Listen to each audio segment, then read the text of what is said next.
नमो अरिहंताणं नमो सिद्धाणं नमो आयर्याणं नमो उवज्झायाणं नमो लोये सव्वसाहूणं एषु पंच नमुक्कारो सव्वपावपणासनो मंगलाणं च सव्वेसिं परमं हवै मंगलम्।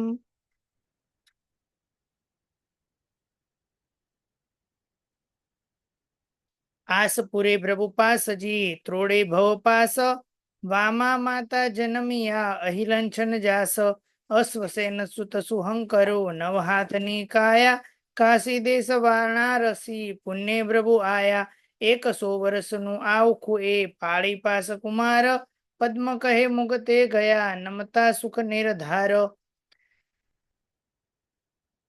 પાર્શ્વનાથ ભગવાનની વાત કરે છે। આસ પૂરે પ્રભુ પાસજી। આસ એટલે આપણે ઈચ્છા, ઈચ્છાઓને શું કરે તો કે પાર્શ્વનાથ ભગવાન જે છે એ આપણી શું કરે ઈચ્છાઓને તો કે પરિપૂર્ણ કરે। એટલે કે આસ પૂરે પ્રભુ પાસે ત્રોડે ભવ પાસ, ત્રોડે એટલે કે તોડે, તોડે શું કરે તો કે ભવનો પાસ, ભવના જે બંધનો જે છે એ બંધનોને પાર્શ્વનાથ ભગવાન શું કરે છે તો કે તોડે છે।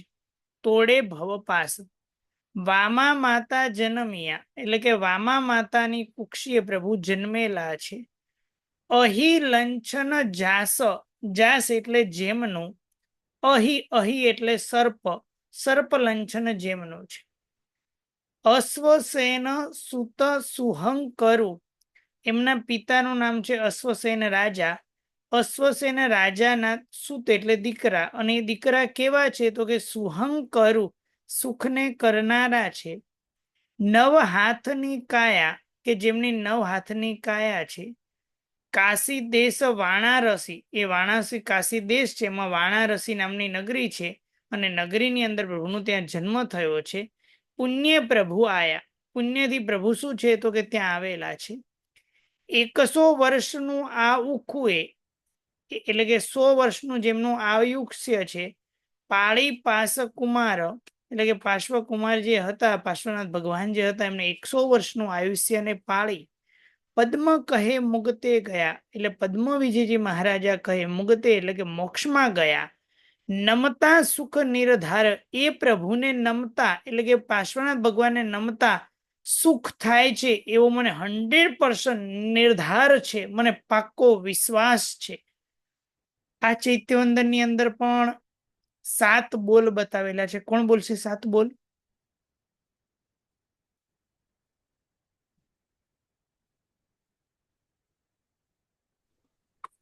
प्रणाम सर।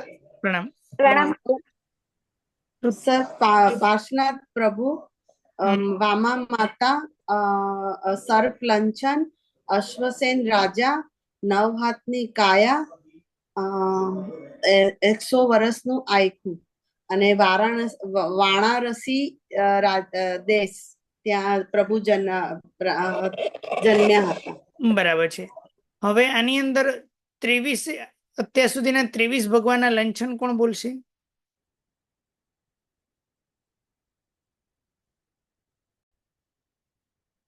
હવે એક જિજ્ઞાસા થશે કે ભગવાનનું નામ આ પડવા પાછળનું કોઈ વિશેષ કારણ પાર્શ્વનાથ?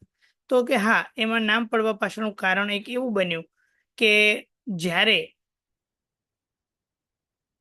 ભગવાન ગર્ભમાં હતા અને માતા સૂતેલા હતા, અને સૂતેલા એવા માતાએ એટલે માતા જાગ્યા અને તેમને કાળો સર્પને જોયો, પડખેથી પસાર થતા કાળા સર્પને જોયો એટલે એમનું નામ રાખવામાં આવ્યું પાર્શ્વ। પડખેથી એટલે કાળા સર્પને જોયો એટલે પાર્શ્વનાથ, પાર્શ્વકુમાર એવું નામ રાખવામાં આવ્યું। અને 24 તીર્થંકર ભગવાનની અંદર જોવા જાઓ તો કે પાર્શ્વ સર્વ ભાવાન પશ્યતિ, સર્વ ભાવોને જે જુએ દેખે તેને કહેવાય પાર્શ્વ। એ પ્રમાણે 24 તીર્થંકર ભગવાન જે છે એ પાર્શ્વનાથ થયા।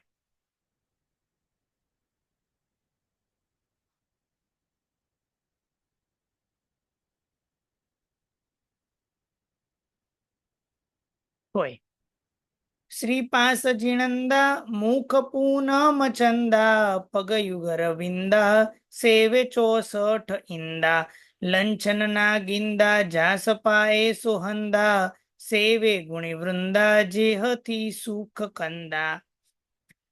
શ્રી પાર્શ જીણંદા, શ્રી પાર્શ્વનાથ ભગવાન. શ્રી, હવે હું આપને પૂછું, શ્રી પાસ જીણંદા એટલે શું? શ્રી એટલે શું? અહીંયા શ્રી નો અર્થ શું કરવો? શ્રી પાસ જીણંદા.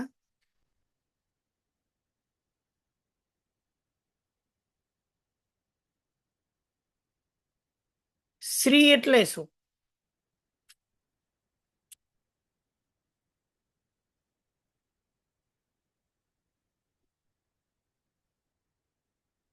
પ્રણામ ગુરુજી. પ્રણામ. ભાગ્યશાળી સૌભાગ્યશાળી મોક્ષરૂપી લક્ષ્મીને વરેલા શ્રી પાર્શ્વ જીણંદા એટલે શ્રી એટલે લક્ષ્મી, શ્રી એટલે શોભા, શ્રી એટલે ઐશ્વર્ય, ઐશ્વર્યથી યુક્ત, ઐશ્વર્યથી યુક્ત. કોઈ પણ જગ્યાએ શ્રી લગાડો તો એનો અર્થ કરવાનો લક્ષ્મી, શોભા, કીર્તિ, ઐશ્વર્ય એનાથી યુક્ત. એટલે પાર્શ્વનાથ ભગવાન કેવા છે? તો કે લક્ષ્મીથી યુક્ત એવા જીણંદા. જીનેશ્વર એટલે જીન, એટલે રાગ દ્વેષને જીતેલા જે હોય તેને કહેવાય જીન.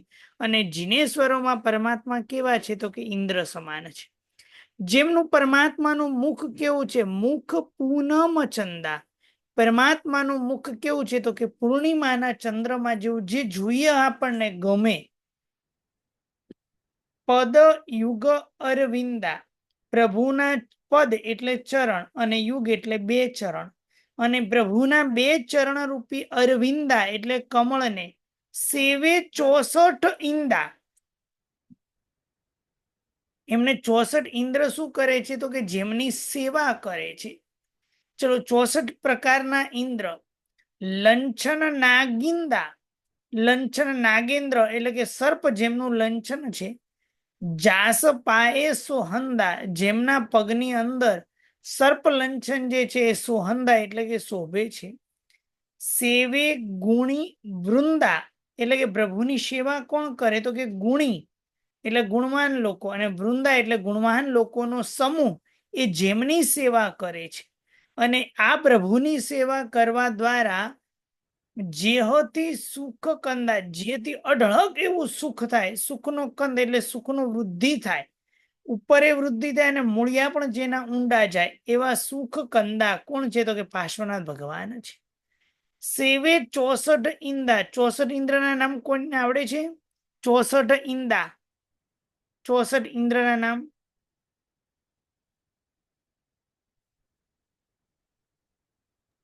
સૂર્યબલબેન. પ્રણામ ગુરુજી. પ્રણામ. આપણે 10 ભવનપતિ છે, એમાં ઉત્તર અને દક્ષિણના એક એક, એટલે ભવનપતિના 20 ઇન્દ્ર, વ્યંતરના 16, વ્યંતરના પણ પૂર્વ પશ્ચિમના 16, ઉત્તર દક્ષિણના 16, વાણવ્યંતરના પણ 16, એટલે 16 દુ 32 ને 10 42, અને 2 જ્યોતિષ્કના, અને 42 ની 52.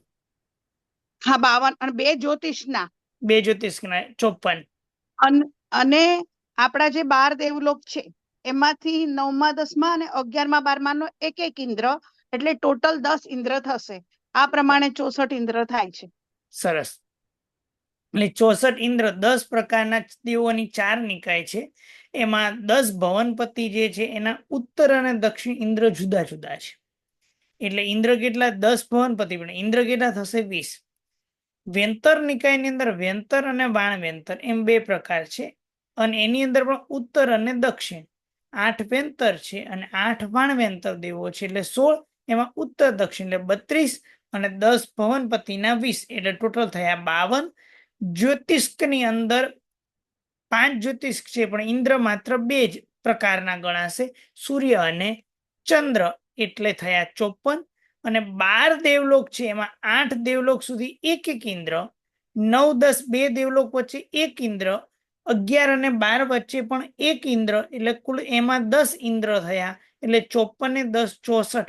આવા 64 પ્રકારના ઇન્દ્ર જે છે એ જેમની સેવા કરે છે, જે પ્રભુની સેવા કરે છે. જન્મથી વર 4, કર્મના સે 11, 19 નિર્ધાર, દેવ કીધા ઉદાર, સવી 34 ધાર, પુણ્યના એ પ્રકાર, નમીએ નર નાર, જેમ સંસાર પાર, જન્મથી વર ચાર. એટલે કે પ્રભુને જન્મતાની સાથે ચાર, જન્મથી પ્રભુને કેટલા છે તો કે ચાર, કારણ કે 34 અતિશય જે છે એમાંથી જન્મથી કેટલા છે, 4 અતિશય છે. કર્મ નાશે 11, કર્મ નાશ થવાથી પ્રભુને 11 અતિશય પ્રાપ્ત થાય. 19 નિર્ધાર, 19 જે છે એ નિર્ધાર નક્કી છે કે દેવે કીધા ઉદાર, ઉદાર એવા જે 19 અતિશયો છે દેવે કરેલા છે. 34 ધાર કુલ મળી અને કેટલા થાય, 34 અતિશયના બધા અતિશયની આપણે આગળ વાત કરેલી છે. 34 અતિશય ધાર, પુણ્યના એ પ્રકાર, આ બધું પુણ્યના કારણે થયેલું છે. અને આપણે વાત આવી હતી કે પહેલી થોય જે છે એક જીનેશ્વર ભગવાનની છે, અહીંયા પાર્શ્વનાથ ભગવાનની છે. બીજી થાય 24 જીનેશ્વર ભગવાનની છે. એટલે અહીંયા લખે છે કે નમીએ નર નાર, આજે આવા જે પ્રકારના 34 અતિશય વાળા એવા જે 24 તીર્થંકર ભગવાન, અને આમ જોઈએ તો એને ભૂતકાળ અને ભવિષ્યકાળના ગણો તો અનંત એવા તીર્થંકર ભગવાન, આવા 34 અતિશયના ધારક એવા 24 દિનેશ્વર ભગવાનને નમીએ નર નાર, એ નમીએ નર અને નારી એને શું કરીએ તો કે નમસ્કાર કરીએ. જેમ સંસાર પાર, જે રીતે સંસાર શું થાય તો કે પાર થાય. ત્રીજી થોય છે એ જ્ઞાનની છે. એકાદશ અંગા તેમ 12 ઉવંગા, ષટ છેદ ચંગા મૂલ ચારે સુરંગા, 10 પૈન સુસંગા, સાંભળો થઈ એકંગા, અનુયોગ બહુભંગા, નંદી સૂત્ર પ્રસંગા. વર્તમાન કાલીન આપણે અત્યારમાં 45 આગમ એ પ્રસિદ્ધ છે. 45 આગમનું વિભાગીકરણ કરવામાં આવેલું છે. અને વર્તમાનમાં જે 45 આગમનું જે વિભાગીકરણ જે છે એ મુખ્ય 6 વિભાગમાં વિભાગીકરણ કરેલું છે. આગમ કેટલા? 45. અને એ 45 આગમનું 6 વિભાગમાં વર્ગીકરણ, એટલે કે 11 અંગ. આમ હતી દ્વાદશાંગી પણ વર્તમાન કાલીનમાં 11 અંગ છે. એટલે 11 અંગ, 12 ઉપાંગ, 10 પયનના, 6 છેદ, 4 મૂળ અને 2 ચુલિકા. ફરી રિપીટ કરો. 11 અંગ, 12 ઉપાંગ, 10 પયનના, 6 છેદ, 4 મૂળ અને 2 ચુલિકા. આમ 45 આગમ જે છે એનું વિભાગીકરણ આ રીતનું છે. ચલો આ કોણ બોલી જશે 6 પ્રકારનું વિભાગીકરણ?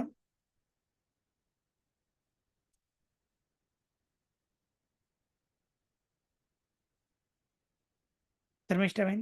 ગુરુજી પ્રયત્ન કરું છું. 11 અંગ, 12 ઉપાંગ, 10 પયવનના, પયનના, 10 પયનના, 6 છેદ સૂત્ર, 4 મૂળ સૂત્ર અને 2 ચુલિકા.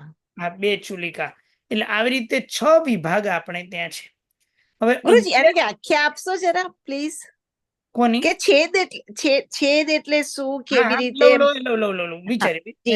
જી ધન્યવાદ. 11 અંગ જે છે એ 11 અંગ એવું છે કે મૂળ ગણધર ભગવંતે દ્વાદશાંગીની રચના કરી એમ 11 અંગની રચના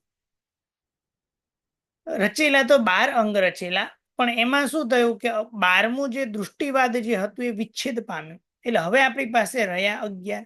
એટલે 11 અંગ છે, મૂળ છે. એટલે કે જે ગણધર ભગવંતી રચના થઈ છે કે જેનાથી બીજી બધી શરૂઆત છે એ કોણ છે તો કે 11 અંગ છે. 12 ઉપાંગ એટલે કે અંગની નજીકમાં રહેલા, અંગના આધારે જેની રચના થઈ છે એવા 12 ઉપાંગ છે. 45 આગમની ગણના જે કરી એની અંદર 10 પયનના, 10 પયનના એમાં શું હતું કે મહાવિષ્ણુ ભગવાન જ્યારે વિચરતા એ વખતના ભગવાનના હાથે દીક્ષિત થયેલા એવા 14,000 શિષ્યો, અને એ 14,000 જે છે એને 14,000 એક પયન્નાની રચના કરી. એટલે કુલ 14,000 પયનના હતા. વર્તમાનકાલીન પ્રસિદ્ધ તરીકે 10 પયનના 6 છેદ, પાપનો જે છેદ કરે, જેમાં પ્રાયશ્ચિતનું વિધાન કરેલું છે, એવા 6 છેદ ગ્રંથો છે. 4 મૂળ ગ્રંથ ગણાય, આવશ્યક વગેરે 4 મૂળ ગણાય, અને 2 ચુલિકા એટલે કે જે છેડા સ્વરૂપ છે એ 2 ચુલિકા છે. એમ કરીને 6 વિભાગ છે. 11 અંગની જો વાત કરવામાં આવે તો કે આપણે એમ કહીએ આયરંગો એટલે આયરંગ, સુયગડાંગ એટલે સુયગડાંગ, ઠાણાંગ, સમવાયાંગ, વિવાહ પન્નતિ, નાયા ધમ્મકા એટલે કે સંસ્કૃતમાં કેવો તો જ્ઞાતા ધર્મ કથા, ઉવાસગ દશા અને અંગ જોડો તો ઉવાસગ દશાંગ એટલે ઉપાસક દશાંગ, અંતગળ દશા એટલે અંતકૃત દશાંગ, અનુત્તરો વવાઈ, પણ હા વાગરણ એટલે જેમાં પ્રશ્ન એટલે સંસ્કૃતમાં બોલું તો પ્રશ્ન વ્યાકરણ, અને વિવાગ એટલે આવી રીતે 11 અંગ છે.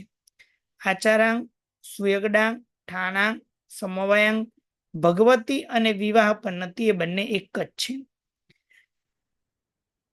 એટલે કે ભગવતી, વિવાહ પ્રજ્ઞપ્તિ, જ્ઞાતા ધર્મ કથા, ઉપાસંગ દશાંગ, અંતગળ, અનુત્તર વવાઈ, પ્રશ્ન વ્યાકરણ અને વિપાક. આવી રીતે 11 અંગ છે. 12 ઉપાંગ કયા તો ઉવવાઈ, રાયપસેણી એટલે રાયપસેણી, રાજપ્રશ્ની, જીવાજીવાભિગમ, પન્નવણા, સુરપન્નતિ, ચંદપન્નતિ, જંબુદીવ પન્નતિ, નિરયાવલિકા, કપ્પવડંસિયા, ઉફિયા, ઉફચુલિયા અને વહની દશાંગ. એટલે આવા 12 ઉપાંગ છે. પયનના પૂછવામાં આવે તો પયનના ની અંદર ચૌસરણ પયનના, આઉર પચ્ચખાણ, મહાપચ્ચખાણ, ભક્તપરિન્ના, તંદુલ વિયાલિય, સંથારગ, ગચ્છાચાર, ગણિવિજ્જા, દેવિંદથવ અને મરણ સમાહી. આવા 10 પયનના છે. છેદ સૂત્રની વાત કરવામાં આવે તો નિશિત સૂત્ર, બૃહદકલ્પ, વ્યવહાર કલ્પ, દશાસુત સ્કંદ, જીતકલ્પ અને મહાનિશિત. આવા 6 છેદ સૂત્ર છે. 4 મૂળ સૂત્ર એટલે કે આવશ્યક, ઓઘનિયુક્તિ, 10 વૈકાલિક અને ઉત્તરાધ્યાય, અને છે 2 ચુલિકા, નંદી સૂત્ર અને અનુયોગ દ્વાર. આવી રીતે 45 આગમની વાત શાસ્ત્રમાં વર્તમાનમાં આપણને મળે છે. એની જ વાત અહીંયા આપણે થોયની અંદર જોઈએ. ગુજરાતી સાહિત્ય હોવા છતાં કેટલું ઊંડાણ ભરેલું છે.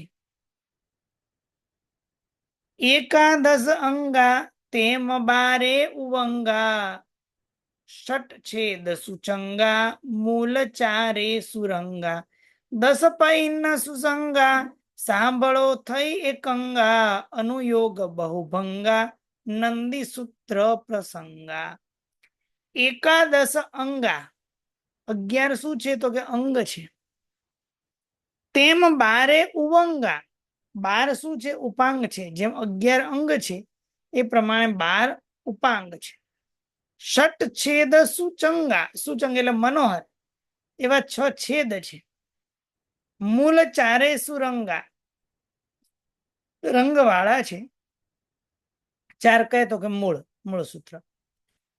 10 પૈન સુસંગા સારા સંગ વાળા એવા કેવા 10 પયનના છે. સાંભળો થઈ એકંગા એટલે કે એક તાન થઈ અને સાંભળવાનું. હવે હું આપને પ્રશ્ન પૂછું. તપાગચ્છ પરંપરાની અંદર 45 આગમ જે છે એટલે કે આગમ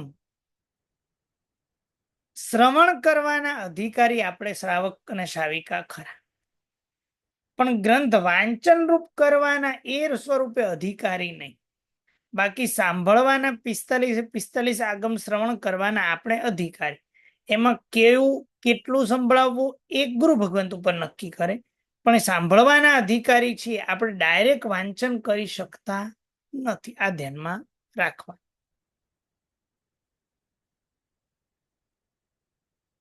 સાંભળો થઈ એક અંગા, એકાંગ, ક્યાંય આપણે ધ્યાન ગયા વગર આને સાંભળો. અનુયોગ બહુ ભંગા, જે અનુયોગ દ્વાર છે એમાં બહુ ભંગા કર્યા છે, બહુ વર્ણન કરેલું છે ભંગાઓનું. નંદીસૂત્ર પ્રસંગા, નંદીસૂત્ર જે છે એ પ્રસંગથી એટલે કે ચુલિકા સ્વરૂપે નંદીસૂત્ર છે. આ જ્ઞાનની સ્તુતિ કરી. અને ચોથી થોયની અંદર જે છે એ શાસન દેવી દેવતાની સ્તુતિ કરે છે.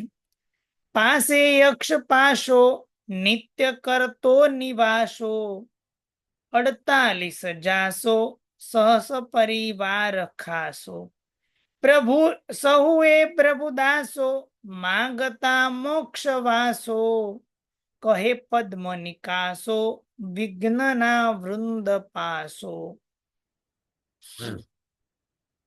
પાર્શ્વ નામનો જે યક્ષ છે એ પાસે એટલે કે નજીકમાં, નિયરની અંદર યક્ષ એ પાર્શ્વ નામનો યક્ષ છે. અને એ કેવો છે? નિત્ય કરતો નિવાસ, પાર્શ્વનાથ પ્રભુની પાસે નિત્ય નિવાસ કરે છે.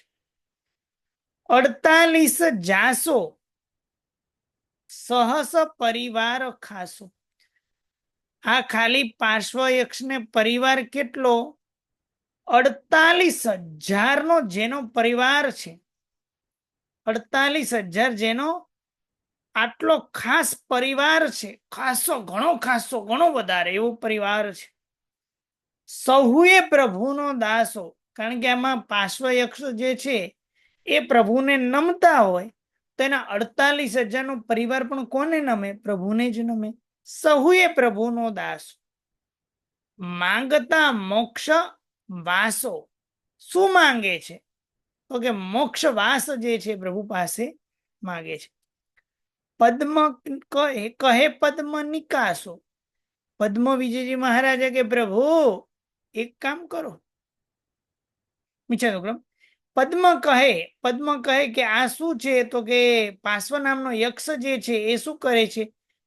વિઘ્ન વૃંદ નિકાસો, એટલે વિઘ્નના જે પણ વૃંદ જે છે એ બધા શું કરો? તો નિકાસો, એને દૂર કરો. એવો કોણ છે? તો કે આ પાર્શ્વ યક્ષ છે. કાં તો એમ બોલો, વિઘ્નના વૃંદ સમૂહ જે પાશો એટલે જે બંધન છે એને શું કરો? તો કે દૂર કરો. કાં તો કે પાર્શ્વ નામના યક્ષ અમારા જે વિઘ્નના વૃંદ છે એને તમે દૂર કરો. પાર્શ્વનાથ ભગવાનનું સ્તવન. એક સ્તવનની અંદર આપણે અતિશયોનું વર્ણન કર્યું, એટલે કે 34 અતિશય જે છે એ 34 અતિશયોનું વર્ણન કર્યું. જ્યારે આ સ્તવન જે છે એની અંદર શું કર્યું? તો એની અંદર 8 પ્રાતિહાર્યનું વર્ણન કરેલું છે. એવું પાર્શ્વનાથ ભગવાનનું આપણે સ્તવનની વિચારણા કરી. જીનજી 23મો જીન પાસ, આસ પૂર્વે કે લો મારા નાથજી રે લો. 23મો જીન, જીનજી બોલવાની રીત છે કે જીનજી 23મો, જીનેશ્વર ભગવાન 23માં, કયા? જીન પાસ, પાર્શ્વનાથ ભગવાન છે.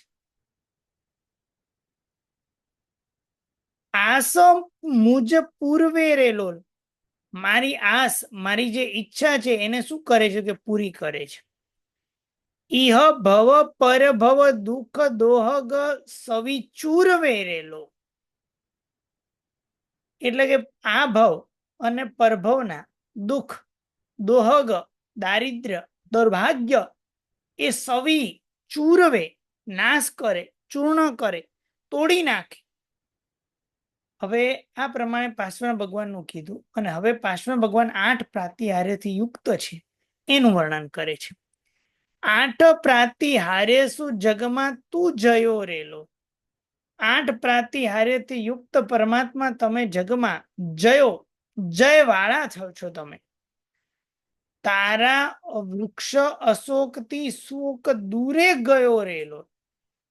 8 પ્રાતિહાર્યની વાત કરવામાં આવે એટલે એમને જે છે 8 પ્રાતિહાર્ય, પહેલું કીધું અશોક વૃક્ષ, બીજું કીધું સુરપુષ્પ વૃષ્ટિ, દિવ્ય ધ્વનિ, ચામર,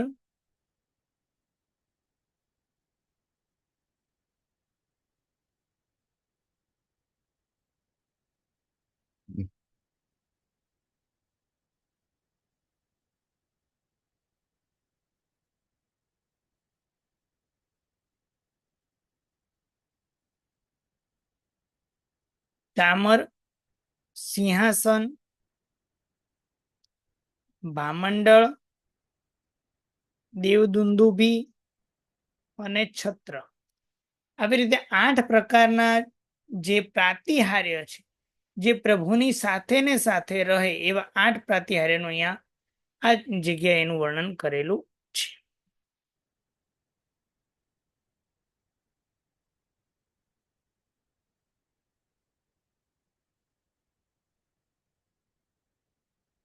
તારા વૃક્ષ અશોકથી, એટલે કે તારા અશોક એવા વૃક્ષથી શોક દૂરે ગયો. કારણ કે પ્રભુ તારી નિશ્રામાં અમે રહ્યા તો શોક જે હતો એ દૂર થયો. એટલે પેલું અશોક વૃક્ષ કીધું. બીજા નંબરમાં સુર પુષ્પ વૃષ્ટિની વાત કરે કે દેવતાઓ પુષ્પની વૃષ્ટિ કરે. ક્યાં સુધી કરે તો કે જાનું પ્રમાણ ગીરવાણ, જાનું પ્રમાણ સુધી. અને કોણ કરે તો કે ગીરવાણ, ગીરવાણ એટલે દેવતા, દેવતા કુસુમ વૃષ્ટિ કરે રેલો, કુસુમ વૃષ્ટિ કરે છે. દિવ્ય ધ્વનિ સુર પૂરે કે વાંસલીએ સ્વરે લેલો, દિવ્ય ધ્વનિનો સુર શું કરે છે? પૂરે છે. કેવી રીતે? વાંસળીના સ્વર દ્વારા એ શું કરે? દિવ્ય ધ્વનિ પૂરે છે. પ્રભુનું જે દેશના ચાલતી હોય એની સાથે બેકગ્રાઉન્ડ મ્યુઝિક તરીકે સરસ મજાનો દિવ્ય ધ્વનિ ચાલતો હોય. ચામર કેરી હાર ચલંતી એમ કહે રે લોલ, પ્રભુને 2 બાજુ ચામર વીંજાય છે. એ ચામર કેરી હાર એ ચાલે છે એમ કહે, આ જાણે કે આપણને કહેતી હોય. શું ચામર આપણને કહે? જે નમે અમર પરે તે ભવી ઉર્ધ્વ ગતિ લહેરેલો, જે એક મિનિટ,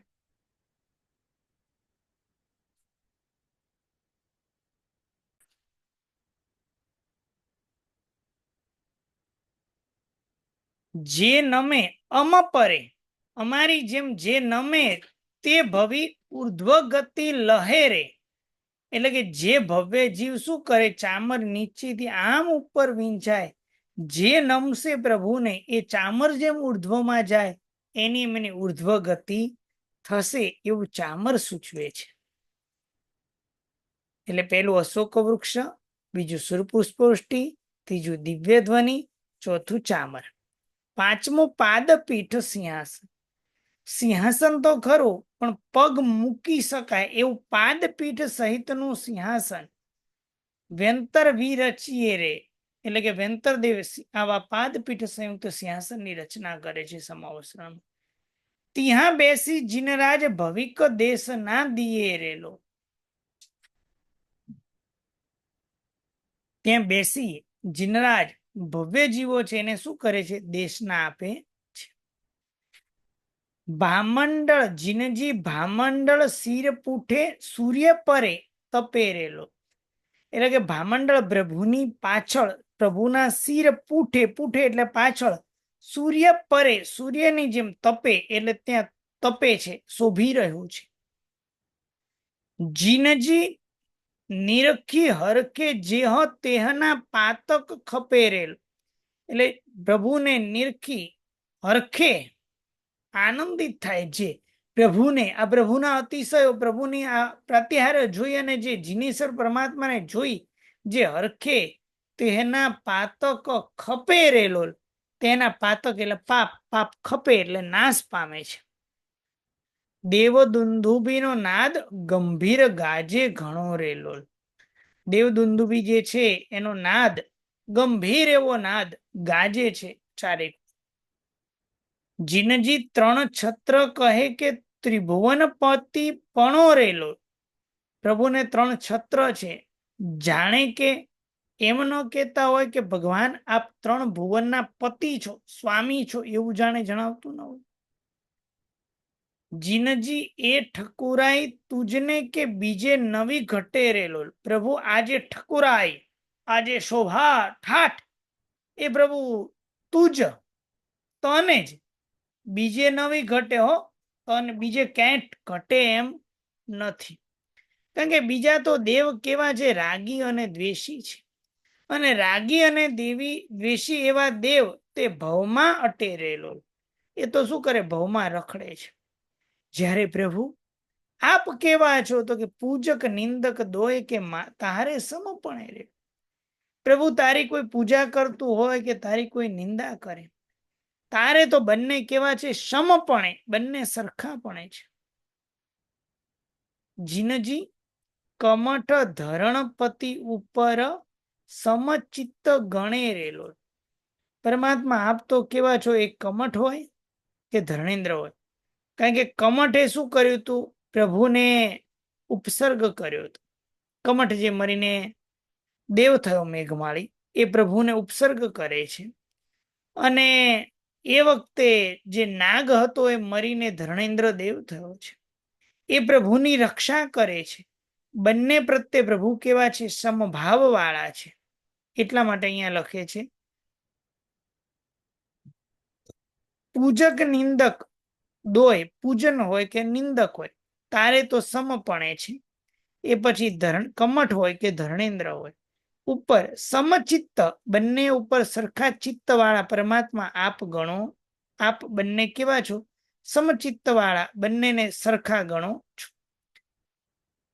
પણ ઉત્તમ તુજ પાદ, ઉત્તમ એવા પરમાત્મા તમારા પગરૂપી કમળની સેવા કરે. તે સ્વભાવે, તે સ્વભાવથી ભવ સાયર તરે રેલો. એ ભવરૂપી આ સમુદ્રને શું કરે છે? તો કે તરી જાય છે. આ પ્રમાણે આપણે પાર્શ્વનાથ ભગવાનના ચૈત્યવંદન થોય અને સ્તવનની વિચારણા કરી. એમાં કોઈને કઈ જિજ્ઞાસા?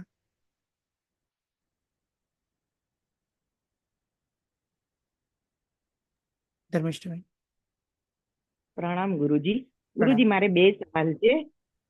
એક તો છે ને, આમાં જે 8 પ્રાતિહાર્ય કયા ને, એ સંવત્સરમાં તો હોય, પણ ભગવાન જ્યાં વિચરે ત્યાં પણ સાથે ને સાથે જ હોય, બરાબર? સાથે જ હોય. હા, તો જે સૌર પુષ્પવૃષ્ટિ છે ઢીચણ સુધીના હોય છે, તો એ કઈ રીતે સાથે હોય? કારણ કે ભગવાન તો સુવર્ણ કમળ પર ચાલતા હોય છે ને. હા, તો યથાયોગ્ય જે રીતે થતી હોય એ રીતે કરે. એક વસ્તુ ધ્યાનમાં રાખ, કોઈ પણ જગ્યાએ છે એ યથાયોગ્ય જે રીતે ઉચિત હોય એ પ્રમાણે કરે. કે ગુરુદેવ પધાર્યા ને ચારેય બાજુ પુષ્પવૃષ્ટિ કરી. આ તો ભગવાનમાં તો એવું નથી કે પુષ્પ ઉપર પગ મૂકે. ભગવાનનો એવો અતિશય છે કે પુષ્પવૃષ્ટિ થઈ હોય, કિલામણા ન થાય, એના ઉપર કોઈનો પગ પડે તો પણ એને કિલામણા ન થાય, એને દુઃખ ન થાય. એ પ્રભુનો અતિશય છે. પણ દરેકે જગ્યાએ યથા ઉચિત પ્રમાણે સમજવું, કે જે રીતે બધાને અનુકૂળ રહે, વિઘ્નો ન આવે, એ રીતે સમજવાની પુષ્પવૃષ્ટિ. બરાબર. અને બીજો સવાલ એ છે કે આપે કીધું ને કે જે આ 45 આગમ છે એ શ્રાવક શ્રાવિકા વાંચવા માટે અધિકાર નથી, સાંભળવા માટે છે. તેમાં સાધ્વીજી મહારાજ પણ આવી જાય ને ગુરુજી? શ્રાવક શ્રાવિકા આવે તો સાધ્વી ભગવાનને કેમ ના આવે? સાધ્વીજી ભગવાન જે છે એમાં 45 એમને અમુક આગમ ભણવાની છૂટ છે. આપણને શ્રાવકોને 10 વૈકાલિક, 10 વૈકાલિક છે, ઉત્તરાધ્યાન છે, આવશ્યક છે, પછી 10 વૈકાલિક, આવશ્યક નિયુક્તિ, ઓઘ નિયુક્તિ, આ બધી ભણવાના અધિકારી છે. પણ અચ્છા, પ્રણામ ગુરુજી. સૂર્યબાલાબેન. પ્રણામ ગુરુજી. પ્રણામ. હા, બે વાત કહેવાની છે. એક તો આ દેવદુંદુભી અને દિવ્ય ધ્વનિ, એ બે વચ્ચેનો તફાવત સમજણ નથી પડી. બરાબર છે, એક જ મિનિટ.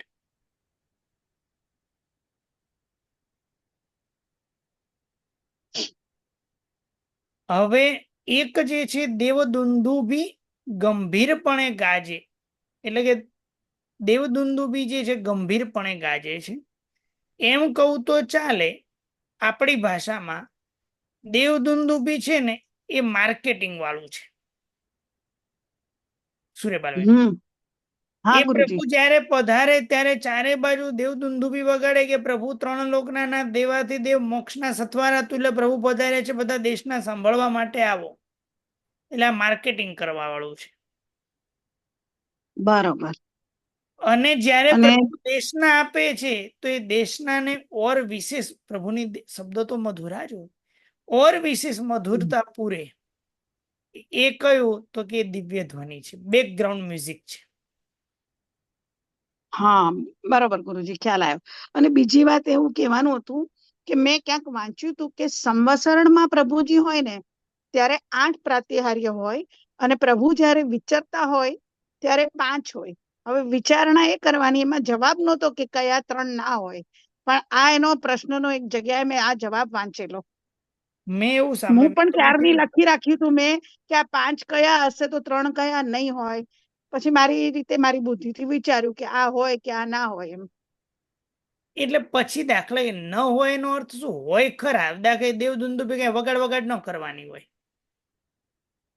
હા, એટલે વિચરતી વખતે કદાચ એ 3 નહીં હોય, કોઈ આ હવે 3 નહીં હોય. હવે ભગવાન જયારે વિચરતા હોય એટલે કે ભગવાન સમોષણમાં નથી, તો કઈ દેવદુંદુભી ભગવાન દાખલા તરીકે ઉપાસ્યમાં હોય તો કે એમને એમ કોઈ દેવદુંદુભી વગાડ વગાડ ન કરે. એટલે યથા ઉચિત હવે વાંસળી જે છે એ વાંસળી વાળા આકાશમાં હોય પણ પ્રભુ દેશના આપે ત્યારે એ દિવ્ય ધ્વનિ વગાડે. હા, બરોબર. એટલે એનો જવાબ પણ આપેલો એમાં 5 એમ એ હા, બુકમાં. પણ મને એવો ખ્યાલ ન કે કયા 3 નહીં ગણવા એમ. બરોબર. એટલે ત્યાં આપણે સમજી લેવાનું કે એ રીતે જે ઉપયોગમાં આવતા હોય એ પ્રમાણે સમજવાના. હા, પ્રણામ. બીજી એક રિક્વેસ્ટ છે, છેલ્લે કરું. ખાલી આમ ચોમાસી ચૌદસ આવે ને પેલા અમને આના રાગ શીખવાડો તો એ દિવસે અમને ગાતા ફાવે. અમે હા તો આમને આમ સડસડાટ વાંચી જઈએ છીએ. હા, બસ એ વ્યવસ્થા કરાવી દઉં છું. બરોબર છે ધન્યવાદ ગુરુજી. ભારતીબેન.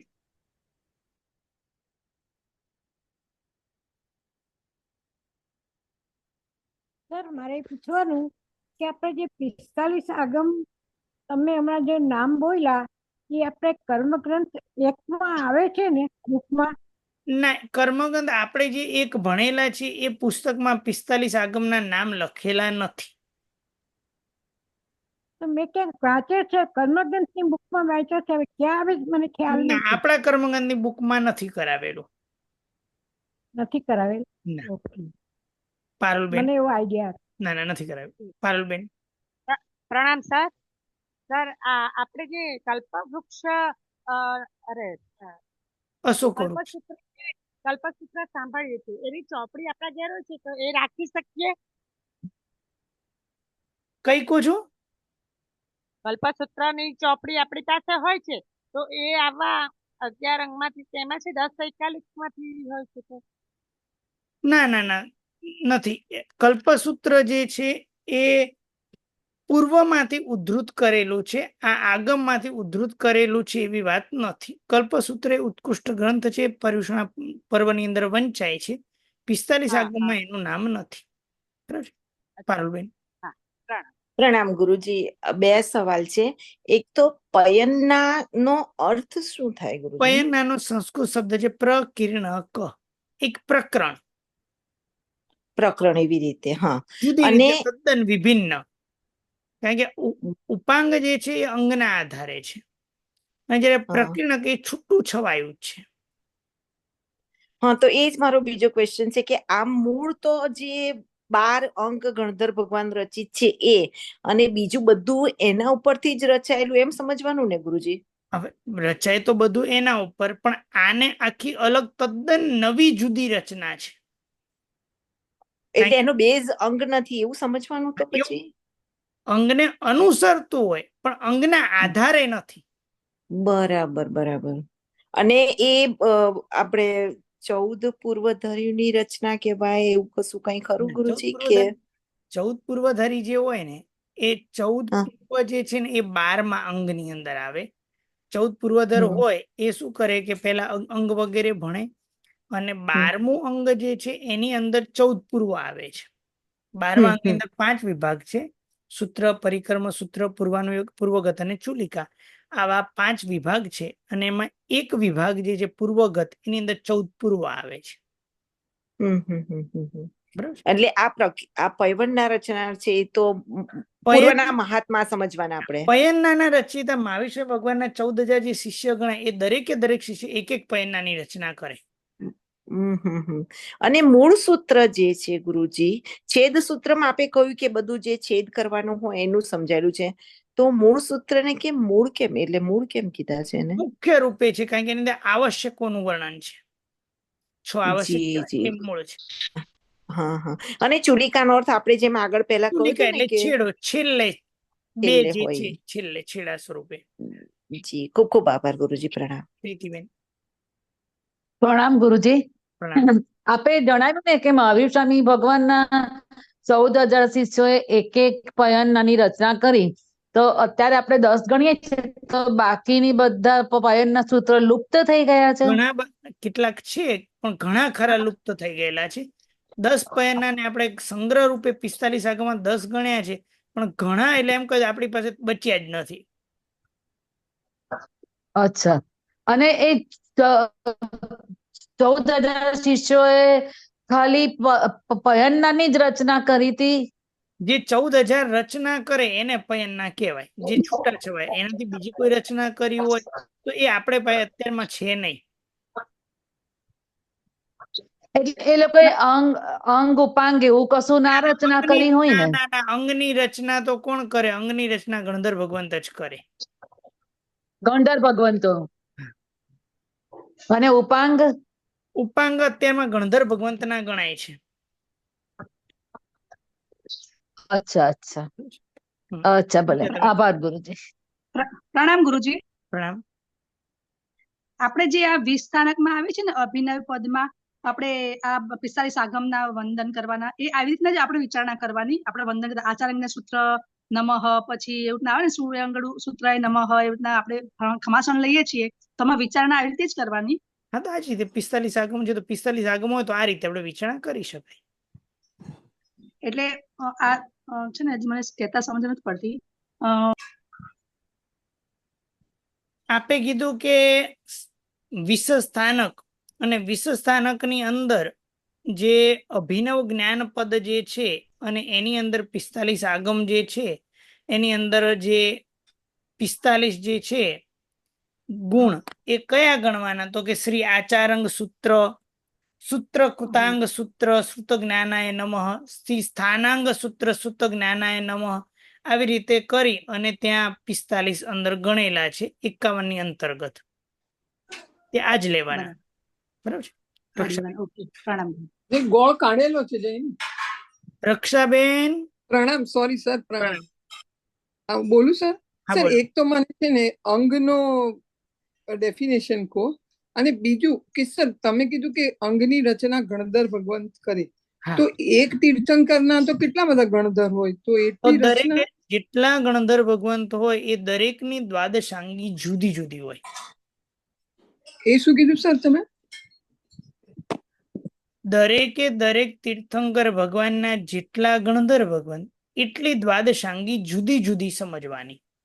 અચ્છા, અને સર અંગનું શું કહો ને મને ડેફિનેશન સમજ. એટલે કોઈ પણ આખું આગમ સ્વરૂપ જે પુરુષ અને એના અંગ મુખ્યભૂત જે હોય એને અંગ કહેવાય. અચ્છા અચ્છા, ઓકે ઓકે સર.